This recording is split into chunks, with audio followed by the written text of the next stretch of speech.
لو بتفكر تشتري حاجه من امازون من بره مصر وعاوز تشوف تجربه حد وتعرف المميزات والعيوب اللي غالبا مفيش حد هيقولها لك وهتتفاجئ بيها، فانت فتحت الفيديو الصح. في الفيديو ده هتشوف رحله كامله لطلب اكتر من منتج من امازون من بره مصر، هتعرف فيه كل التفاصيل والمعلومات اللي انت محتاج تعرف. ايه هو الوقت اللي بيوصل في خلاله المنتج، ايه هي البيانات والمعلومات اللي انت محتاجها وانت بتشتري المنتج بيوصل فيه عيوب ولا لا، وايه هي المشاكل، عشان هنتكلم في الموضوع ده شويه حلوين كده اللي هتقابلك وانت بتشتري حاجه من بره مصر. فيلا بينا.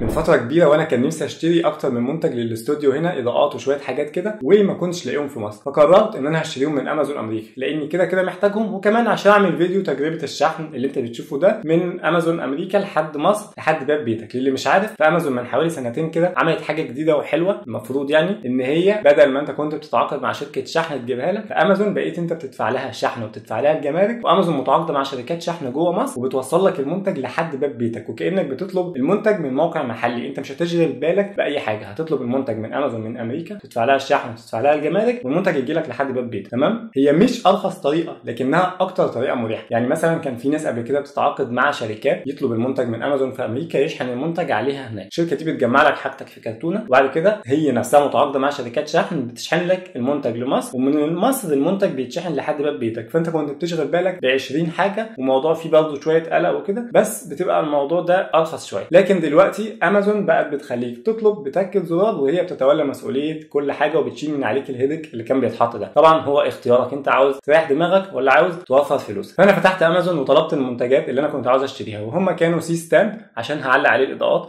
ولايت هيد من جودوكس اس ال 60 2 باي، واوكتا بوكس من جودوكس كيو ار بي 120، واربع اضاءات ار جي بي هحتاجهم بقى عشان انور في الاستوديو عندي. تمام؟ المفروض ان حسابهم كان بالظبط $672 وفكه. تمام؟ امازون خدت على الشحن $277 وخدت على الجمارك $150، فبقى المجموع $1094. يعني من 672 وصلنا ل 1094، يعني زودنا اكتر من $500، يعني زودنا قرب ثمن المنتجات اللي احنا عاوزينها شحن وجمارك. ممكن دلوقتي حد يجي يقول لي ان هم ده كتير، وطبعا انا مش هعترض معاك، هم كتير فعلا، هم كتير، يعني هم حوالي 90% زياده على ثمن المنتج. عشان كده انا قلت من الاول هي دي مش ارخص طريقه. هو مثلا يعني انا كنت مضطر، انا الحاجات اللي انا عاوزها دي مش موجوده في مصر تقريبا وانا محتاجها، فهي فعلا مش ارخص طريقه. ولكن في منتجات تانية بتكون بعد الشحن والجمارك الغاليين دول بتكون ارخص من لو اشتريتها من مصر، واعرفك برضو ازاي تعرف اذا كان المنتج بعد ما تشتريه من امريكا بالشحن والجمارك ارخص ولا لا. انت بعد ما تضيف المنتج هتدخل تضيف العنوان بتاعك بالتفصيل بكل البيانات اللي هو محتاجها، بعد كده هتدخل على صفحه الدفع،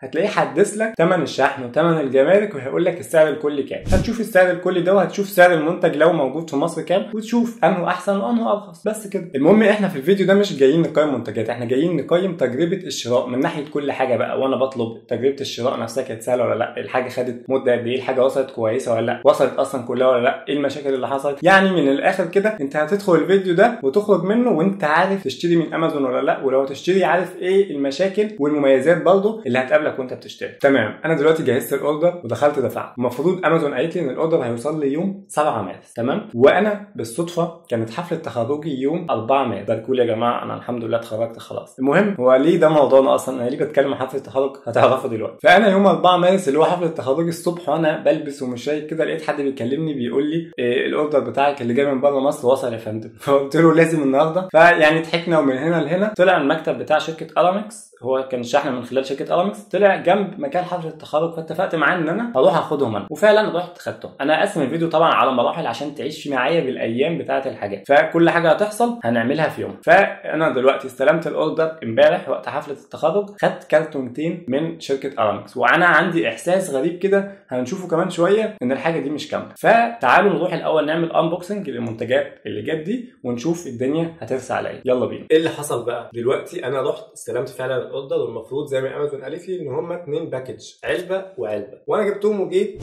كنت مشغول يومها عشان حفله التخرج زي ما قلت لكم، لكن لما جيت هنا حسيت ان العلبتين دول قليلين قوي على اللي انا كنت طالبه. يا جماعه انا طالب حاجات كتير زي ما انتم شفتوا، ازاي هيخشوا جوه دول؟ فانا على الرغم من تفاؤلي ان الحاجه وصلت، لكن انا الصراحه في حته جوايا خايفه ان في حاجات ما وصلتش اصلا. فهنشوف ده سوا لايف دلوقتي واحنا بنعمل انبوكسنج للمنتجات. طيب خلينا نشيل بقى ده كده وهنعمل انبوكسنج للعلبه دي.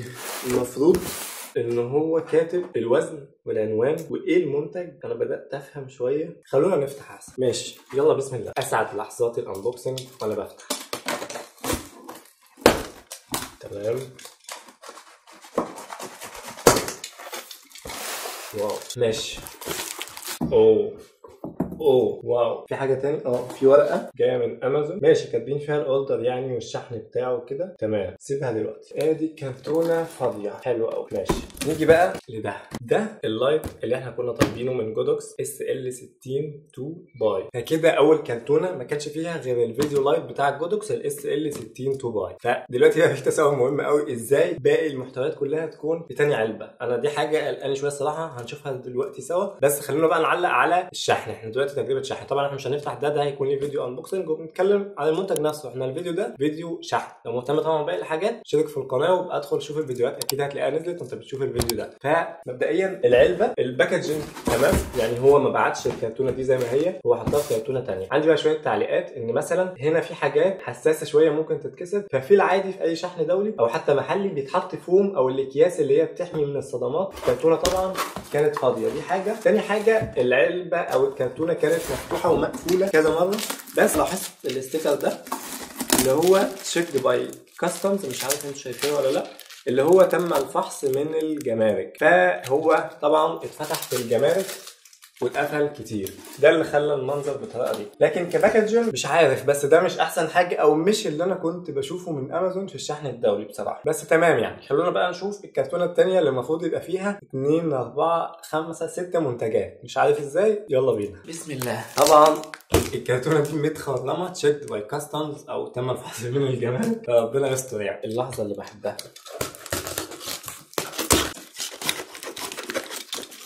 بصراحة أنا مش مهتم. اللي جه في العلبة التانية بدل الست منتجات اللي جه سي ستاند. مبدئيا نتكلم في حاجتين، الباكجنج بتاعه حلو ومقفول كويس قوي والصراحة متحافظ عليه، كل حاجة جاية متغلفة كويس. مش عارف حتى أوريكم ازاي، خايف أخبط الشاشة، بس اهو كل حاجه تمام. اقف بقى صور، كل حاجه تمام خالص. ادي العلبه بتاعته. ماشي احنا مش هنعمله انبوكسنج كمان برضه في الفيديو بتاعه، بس الباكجنج تمام والحاجه كلها متحافظ عليها. حلو، دي نقطه كباكجنج. في بقى نقطه ثانيه ان اكتر من نص المنتجات ما جاتش، فانا مش عارف. انا طبعا هتواصل مع امازون وهحاول اتواصل مع شركه الشحن، مع اني اعتقد ان ما لهمش دعوه، واشوف الموضوع ده وصل لايه، لان لحد حالا كده في حاجه غلط كبيره مش قليله خالص. فلو في جديد هكلمكم، ومفيش جديد برضه هعرف. طيب النهارده 19 مارس وانا بصراحه متضايق قوي قوي. انا حصل معايا فصل مش كويس من امازون. تمام، بصراحه بقى واحده واحده كده. احنا اخر مره كان جالنا رحنا نستلم الاوردر، لقينا علبتين، اللي كان العلبتين فيهم الستاند ده، العمود اللي جنب ده، ودي اللايت هيد بتاع جودوكس اللي هو دلوقتي متركب على العمود ده، على الستاند ده، بس انتوا مش هتشوفوه.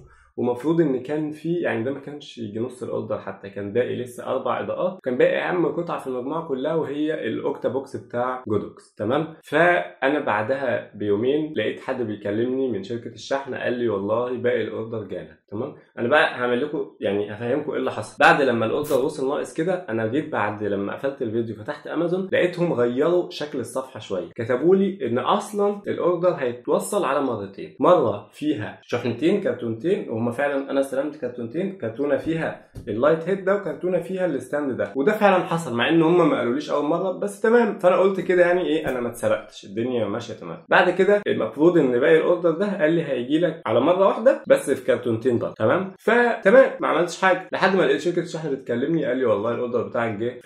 نزلت استلم الاوردر لقيته بيديني الكرتونه دي بس. فقلت لهم ما معكش كرتونه ثانيه؟ قال لي لا والله. فقلت ماشي، يعني ممكن يحصل زي المره الاولى التاني نص هيتقسم نصين. فمضيت ان انا استلمت الكرتونه فعلا. انا طبعا لسه ما فتحتهاش، هنفتحها دلوقتي بس بعد شويه لحد ما تفهموا ايه المشكله اللي حصلت. خدت الكرتونه وطلعت فوق بفتح امازون، في لحظتها لقيت مكتوب ان تم توصيل فعلا الكرتونه دي، والكرتونه الثالثه الاخيره اللي هي الاوكتا بوكس اللي هي القطعه اللي كله هيشتغل بيها تقريبا، انا يعني هي القطعه الاساسيه، هتتاخر لان هي متاخره شويه في الترانزيت. تمام، انا فتحت الويب سايت بتاع امازون، بيجيبوا لك تفاصيل التراكنج كده او تتبع الشحنه، يعني قال ان هي خرجت من ولايه يعني من ولايه في امريكا وبعدين لولايه ثانيه في امريكا، بعدين ركبت شحن ووصلت مصر فعلا، ولكنها ستوك في الترانزيت، علقه في الترانزيت، متعلقه حضرتها في الترانزيت. فماشي قلت هستنى. بعدين قعدت استنى يوم يومين 3 وافتح لحد ما لقيت حدث الستيتس بتاعت الموضوع قال لي ان هي لسه متعلقه في الترانزيت، وان باي يعني لو يوم 14 مارس جه وانت ما خدتش الاوردر بتاعك فاحنا هنرجع، انت يحق لك تطلب فلوسه وترجع. فانا اصلا مش عاوز فلوسه، يعني انا كل اللي جايبه ده مش هيشتغل، يعني السوفت بوكس الاوكتا بوكس دي القطعه الرئيسيه كلها. فما عملتش حاجه لحد ما جه يوم 14 مارس والبتاع ما جاتش فعلا، مع اني كنت حاسس انها تيجي عادي، يعني دول امازون يعني ايه اللي هيتعلق لهم، يعني دول بيعدوا حاويات قد كده. المهم فقلت برضو اكلم خدمه العملاء شيك على الموضوع ولا هيحصل مشكله يعني. فكلمت خدمه العملاء، رد علي حد بيرد رد مهذب جدا، قال لي ايه مشكلتك يا فندم؟ قلت له والله حصل 1 2 3 ووصل 1 2 3 ورابع شحنه ما جاتش وكذا كذا، وانتوا بتقولوا ان انا ممكن اطلب ريفاند وانا مش عاوز ريفاند عشان انا محتاج القطعه. فيعني ايه، طبعا بكلم انجليزي، اي ويل ويت فور ات، انا هستناها، انا قاعد معاه. قال لي تمام يا فندم خلاص احنا هنقفل المحادثه دي. انا كنت بكلم الكاستمر سيرفيس بالشات بتاعه، هنقفل المحادثه دي وبعدين هيوصلك ميل بيكونفيرم اللي احنا اتفقنا عليه. تمام. فقفلنا فعلا المحادثه، وصلني ميل فعلا بيقول تم تفعيل طلبكم بعمل ريفاند للشحن وفلوسك هتوصلك، ومن فضلك لو وصلتك الشحنه ابعتها لنا. طب مين اللي قال لكم ان انا عاوز ريفاند؟ مفيش. فالصراحه يعني كانت مشكله، وانا يومها كنت مشغول جدا يعني. فقمت فاتح بسرعه، بعت لهم، رديت على الميل بتاعهم قلت لهم هو مين طلب ريفاند؟ انا ما طلبتش ريفاند. كل ده طبعا موثق ومعايا سكرينات بكل حاجه، والميلز نفسها موجوده يعني، واكونتي على امازون الحمد لله ان هم ما قفلوش. فبعت لهم فعلا، قلت لهم ان انا ما طلبتش ريفاند وانا عاوز الشحنه وانا هستنى الشحنه. مين قال لكم تعملوا ريفاند بالنيابه عني؟ ده اكونتي انا ودي حاجتي انا. فردوا تاني يوم كنت بره بفتح لقيتهم بيقولوا لي والله احنا بعتنا لك الفلوس دلوقتي. بفتح حسابي فعلا في البنك، هو بنك وايز، بنك اوروبي يعني. فلقيت ان الفلوس اتضافت في وقتها، بعتوا لي الفلوس. فيا جماعه انا مش عاوز ريفاند. بعت لهم ميل قالوا لي والله الميل ده ما بيتردش عليه، كلم خدمه العملاء. على ما رجعت كلمت خدمه العملاء افهم فيهم من هنا بقى، من يومها، من يوم 14 للنهارده 19 مارس انا بتخانق مع امازون. افهم خدمه العملاء مين قال لكم تعملوا ريفاند بالنيابه عني؟ دي اصلا يعني المفروض الموظف اللي عمل ده يحصل له مشكله، يعني ما ينفعش حد يعمل حاجه بالنيابه عن عميل. مش عارفين يردوا. طيب انا والله دلوقتي بقى انا عاوز المنتج بتاعي، برضه مش عارفين يردوا، يقولوا لي والله للاسف احنا عملنا ريفاند. طب ما اعمل لك ريفاند انا كمان، انا ممكن ارجع لك الفلوس عادي. لا ما ينفعش، دي البوليسي بتاعنا يا فندم، طالما اتعمل لك ريفاند ما ينفعش تريبليس المنتج. طيب احلف له انا ما غاليش منتج عشان اعمل له ريبليسمنت، انا مش عاوز ابدله، انا عاوز المنتج نفسه اصلا يجي لي، خدوا الفلوس ادولي، والله دي البوليسي بتاعتي. وهكذا بقى يجي 6 موظفين على مدار الايام دي، كل ما اكلم موظف افضل اتخانق معاه لحد ما يقفل في وشي. والله للاسف احنا الغلطه ان احنا عملنا ريفاند. طب ما هي غلطتي ولا غلطتك؟ ما هو انا اسف يا فندم بس دي سياستنا واحنا مش هنعرف ولا ناخد منك الفلوس ولا نرجع لك المنتج تاني. طيب سيبك بقى من كل ده. دخلت هم رجعوا لي بالظبط المنتج كان ثمنه $188 وشحن وجمارك بقى طبعا، كل حاجه كانت شايله بعضها يعني. فانا كنت دافع 1000 وشويه دولار، حوالي يعني اقل من 1100 بشويه. فانا دلوقتي داخل اطلب نفس المنتج تاني، هم بيقولوا لي لو عاوزه تاني ادخل اطلبه تاني. هم حولوا لي كام؟ هم حولوا لي 300 وشويه دولار. تمام. يعني هحط عشان مشاكل قوي بصراحه 300 وشويه دولار. فادخل اطلب المنتج تاني، نفس المنتج الاقيه بيكلف $450. ما انا هشحنه لوحده بقى ولسه هدفع له شحن تاني لوحده وجمارك لوحده. وانت اصلا مش عارف انتوا عارفين المعلومه دي ولا ايه؟ كل ما تزود عدد المنتجات اللي انت بتاخدها الشحن والجمارك بيقل، بما ان هم بيشحنوا لك يعني. ولنفترض يعني ان انت ليك كرتونه، لو حطيت فيها منتج واحد باقي الكرتونه فاضي وانت محاسب عليه. طب لو قدرنا نحط كل المنتجات فكلها بتشيل بعضها والثمن يقل. كده دلوقتي هتشحن منتج واحد فالشحن بيقل والجمارك يقل. يعني دي تبقى اصلا خدوها لو انتوا بتطلبوا حاجه من بره مصر، كل ما تزود عدد الشحنات كل ما يقل جمارك وشحن المنتج الواحد عن لو كنت هتجيبه لوحده. فدخلت اطلبه لوحده لقيته $451 و55 سنت بالظبط. قلت لهم طيب حلو، مش دي غلطتكم، انا عاوز بقى المنتج، انا مش عاوز حاجه، والله وصل لي المنتج او اديني ما يعادل ان انا اروح اطلب المنتج تاني من عندك، انا مش هطلبه من عند حد غريب، احنا اسفين مش هتاخد اللي احنا حاولناه. اكلم بقى واحد، اكلم 2، اكلم 3، قلت لهم انا يوتيوبر وهعمل فيديو عن ده، واصلا انا كنت دي حقيقه انا بعمل ده عشان اعمل فيديو عن ده عشان هستخدم الحاجات دي. فكده كده انا محتاج احكي للناس اللي عندي تجربتي. يعني لما قلت لهم الصراحه اتهزوا شويه، واللي بيكلمني راح كلم السوبرفايزر بتاعه وكلمني بس نفس الكلام، احنا مش هنقدر نعمل حاجه للاسف، احنا عملنا ريفاند وانس يو ريفاندد احنا ما نعرفش نعمل اي حاجه تاني ولا نعرف نريبليس المنتج اللي جالك. فالصراحه يعني انا عمري ما عديت باكسبيرينس كده في حياتي، ودي كانت من اسوأ ان لم تكن اسوأ خدمه عملاء كاكسبيرينس انا جربتها في حياتي من ناحيه كل حاجه. يعني خلينا نقول اول حاجه خالص واحنا بنانبوكس المنتجين اللي انتوا لسه شايفينهم من شويه دول، الباكجنج ما كانش الطف حاجه، الحاجات ازاز وبتتكسر زي اللايت هيد اللي هو بتاع جودوكس ده، وما كانش حواليه فوم او اي حاجه عشان يحميه اطلاقا. يعني انا لسه هنعمل انبوكس ده دلوقتي، بس حتى انا ما عادش عندي يعني شغف حتى افتحه. فيعني غير ده بقى انت معرض وانت بتطلب من امازون لازم بقى تعرف النقط دي، يعني ما فيهاش تجميل. انت معرض وانت بتطلب من امازون اول حاجه الشحنه تتاخر عليك جدا، تاني حاجه الشحنه يبقى قايل لك ان انت هتجي لك يوم كذا، تلاقي جالك حاجه ونص اتقسم والنص التاني يتقسم مرتين تاني، فانت هتقعد كل شويه تقلق وتقول انا اتسرقت ولا ما اتسرقتش، يعني ما وارد تحصل اصلا. تالت حاجه ان انت معرض ان اللي انت طالبه قاعد، دي حاجه مهمه بقى،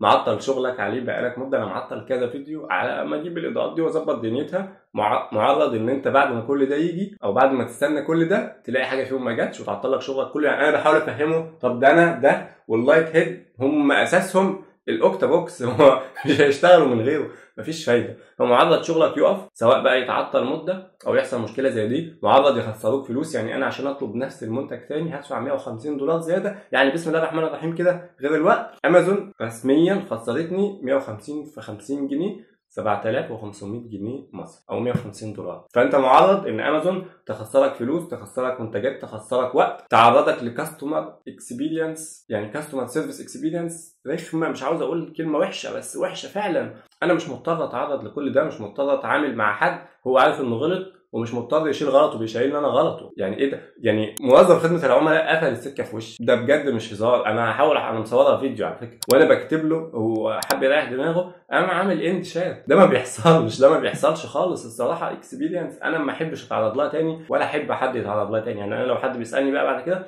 اقول له لا، حاول تدور على بدائل من اي نيله من اي حته تانيه، بس انت ممكن تتعرض لحاجات مش لطيفه خالص في امازون. فما تشتروش من امازون امريكي. ما اعرفش بقى والله، مش عارف فعلا اقول لكم ايه. يعني مش عارف لما انا بقول ما نشتريش من امازون المفروض نشتري من مين يعني. لكن تجربتي مش حلوه خالص الصراحه، مش حلوه خالص خالص. وعملت فيديو على تيك توك ومنشنتهم، منشنت امازون الرئيسيه ومنشنت امازون مصر، ولا ده رد ولا ده رد. فهنعمل ايه؟ انا دلوقتي طبعا كل حاجه متعطله، بحاول اتصرف في اوكتا بوكس بقى اقل. يعني اللي انا عاوزه مش موجود في مصر، ما فيش حد بقى بيجيب الاوكتا بوكس كيو ار بي 120. كله بيجيب البي 120. الكيو ار بي 120 ده احدث واحسن من جودوكس يعني. فانا بحاول اتصرف، ممكن بقى اجيب حاجه اقل في المساحه، اقل في الفيرجن، ما اتصرف عشان كل ده ما يبقاش جه على الفاضي يعني. بس ده كان يعني ملخص اللي انا حصل لي مع امازون. خليني بقى نشيل ده، العمود ده هسيبه شويه هنا، وهنفتح الباكج اللي فيه الاربع اضاءات الباقيين، وربنا يستر ميبقاش حصل يعني مشكله تانية برضه. يعني ايه يعني، خلينا نعتبر ان احنا بنكمل الفيديو عادي. هو لسه برضه الستيكر بتاع شيكد باي كاستمز هنا، مش عارف هيبان لكم ولا ايه. وامازون برايم، انا مش مشترك في امازون برايم بس هم حاطين الستيكر بتاعه. وادي الستيكر بتاع الشحن والجمارك وايه اللي في المنتج ده، اللي هي الاضاءات يعني. يولانزي وربنا يستر. ماشي، خلينا بس نفتح ونشوف. انا يعني مش متفائل قوي. يلا نفتح. انا ده جاي بقاله 5 ايام الاسبوع، والله العظيم ما حاولت حتى افتحه من كتر ما انا اتقفلت من الموضوع.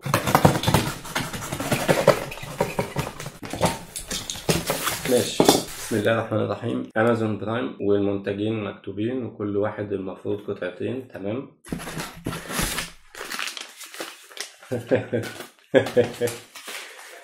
انا هصور بموبايلي واحط لكم اصلا يعني المنظر ده. يعني ايه شكل الشحنه اللي جايه.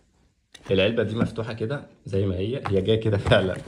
معرفش ده ايه، دي مقفوله. هم فتحوا واحده يشوفوها مثلا، يعني دي غالبا دي الجمارك عشان برضو ايه ما نظلمش البشوات التانيه. فده فهرس يعني، ده المانيوال بتاع دي، تمام. هنعمل ايه؟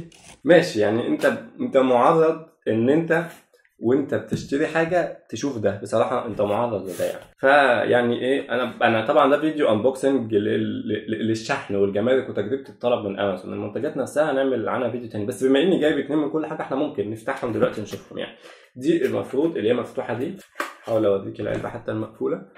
دي اضاءه RGB، تمام، مربعه كده تركب على الكاميرا وتتحط في اي حته جنبك تنور لك. يعني انا هوريك اللي هي مفتوحه دي، تمام، اهي دي منظرها بالظبط كده.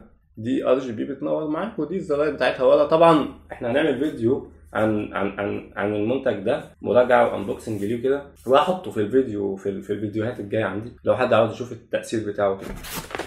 وده برضه RGB لايت، بس ده تيوب لايت بقى، انبوبه بتبقى واقفه كده بتتعلق وفيها مغناطيس ممكن تلزقها على اي حديد جنبك زي ده مثلا كده وتنور. ممكن اعمل بيها ريم لايت او اي حاجه بقى، ممكن انور بيها على الحيطه، ممكن احط حاجه جوه هنا في المكتبه هنا. فيعني ايه RGB لايتس عشان الاستوديو.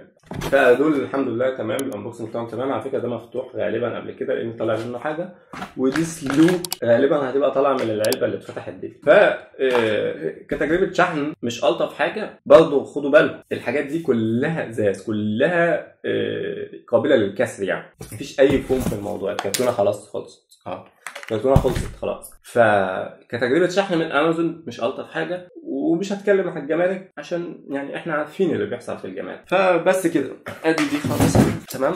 بس احنا كده خلصنا الاوردر بتاعنا وخلصنا تجربتنا من امازون. اظن انتوا عشتوا معايا فيها بالظبط كأن انتوا اللي حصل لكم ده. العمود ده مضايقني قوي، انا فعلا متضايق خالص. بحاول ما افيكش اي شعور، بحاول اعبر عن اللي انا حاسه فعلا. انا واحد كنت طالب بقالي كتير بجهز للموضوع ده، وطالب حاجات فعلا انا محتاجها، يعني طالب السي ستاند ده مهم قوي قوي قوي، ومش موجود في مصر خالص اي كواليتي زي دي. بقى اللي عاوز اقول لك ان مفيش سي ستاند في مصر يعتبر يعني. واللايت هيد بتاع جودوكس والاوكتا بوكس، يعني حاجات كلها بتكمل بعض. وقاعد يعني حوالي شهر مستنيها قبل العطله كمان، دلوقتي اكتر من شهر. والنتيجه النهائيه ان عادي خالص ان شغلك يتعطل، عادي خالص ان حاجه ما توصلش ونرمي لك شويه فلوس اقل من اللي انت هتشتري بيها نفس المنتج تاني 50%. يعني هم مديني $300 عشان اجيبه، هدفع $450، فرق النص. $150 $7500 جنيه تمام، غير العطله، غير كاستمر سيرفيس. يعني مش عارف الصراحه، مش عارف. انا كنت بحب امازون فمش عارف اتكلم. فبس مش هقول لك بقى وحشه او حلوه، يعني انت شفت التجربه كامله وانت احكم بنفسك. يعني ده كانت كل حاجه في فيديو تجربه الشراء من امازون امريكا والشحن لحد باب بيتك في مصر. اتمنى تكون فادتكم على الاقل، يعني حاجه نستفادها من الموضوع. اتمنى تكون فادتكم. ما تنساش تشترك في القناه عشان تشوف بقى الحاجات دي كلها، عشان تشوف باقي الحاجات. يعني ادخل في القناه خد لفه كده، واعمل لايك للفيديو، وابعت الفيديو ده لاي حد من اصحابك بيفكر يشتري من امازون امريكا. بس كده. اشوفكم في الفيديوهات بتاعت الانبوكسنج الحاجات دي، وفي فيديوهات تانية كتير جايه الصراحه حلوه يعني. فاشتركوا في القناه. يلا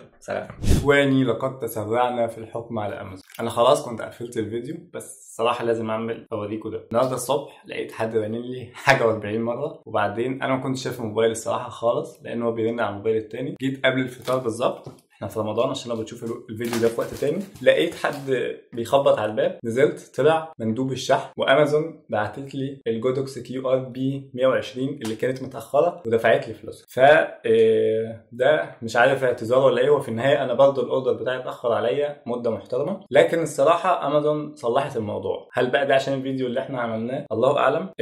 فانا بس حبيت اعرفك عشان ما تخرجش من الفيديو بالمصداقيه، يعني ما تخرجش من الفيديو وانت حاسس ان امازون دول حراميه مثلا. لا، ده ما حصلش بصراحه. انا كده اصلا معايا، يعني انا خدت ريفاند $300. يعني هم كانوا اقل، لسه انا عندي كلامي من اللي انا هشتري بيه تاني لو الحاجه دي ما جاتش. وعلى فكره انا اتصرفت، يعني لو ملاحظ خلاص احنا في الاضاءه الجديده والدنيا تمام، والعلبه دي لسه ما اتفتحتش، لان انا اتصرفت وجبت جودوكس QRB 90. يبقى ادخل برضه شوف الفيديو بتاعه. المهم انا كده معايا الريفاند $300 ومعايا الجودوكس QRB 120. طبعا انا هكلم امازون وارجعهم، لكن انا حبيت، هو اصلا كانوا باعتين لي ان الحاجه لو وصلتك باعتين لي حاجات كده هعملها، وهيبعتوا لي حد اعرفهم، هيبعتوا لي حد ياخدهم مني. فامازون مش حراميه، هم اتاخروا بس مش حراميه. والاوردر بتاعك هيوصل لك ريفاند اقل من اللي المفروض تجي لك. انت كده تقريبا احنا عشنا مع بعض تجربه بالايام بكل حاجه، بقيت انت داري بكل الحاجات اللي ممكن تقابلها وانت بتطلب دولي من امازون وتشحن لحد باب بيتك. بس كده. لو اول مره تشوفني ما تنساش تشترك في القناه واعمل لايك للفيديو. اظن ما فيش فيديو هيكون